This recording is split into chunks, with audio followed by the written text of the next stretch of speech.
this question, we are asked to find a formula for an exponential function that passes through the given points, 0, 5, and 2, 45. Recall that exponential functions are of the form y equals a times b to the x, where b is greater than 0 but not equal to 1, and a is the y-intercept of the function, in this case 5. We still need to determine b, which is the growth or decay factor, which tells us for every change of 1 in our inputs, the outputs or y-values change by a factor of some number. Well, we know the factor we would multiply by to get from 5 to 45, which is 9.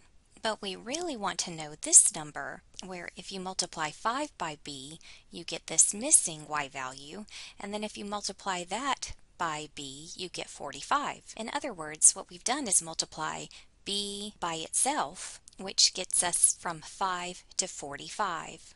And so we could set up an equation, b times b, or b squared, equals 9, which was that factor we found earlier, and then take the square root of both sides to find that b is 3. We can fill in the missing blank now, because if we multiply 5 by 3, we get 15.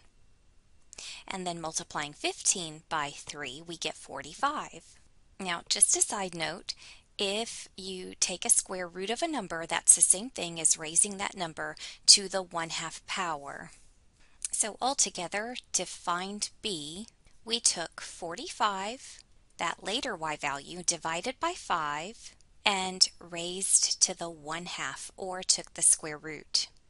And lastly, our function equation is, we'll say f of x equals a, which was 5, the y-intercept, times b, the growth factor of 3, raised to the x power.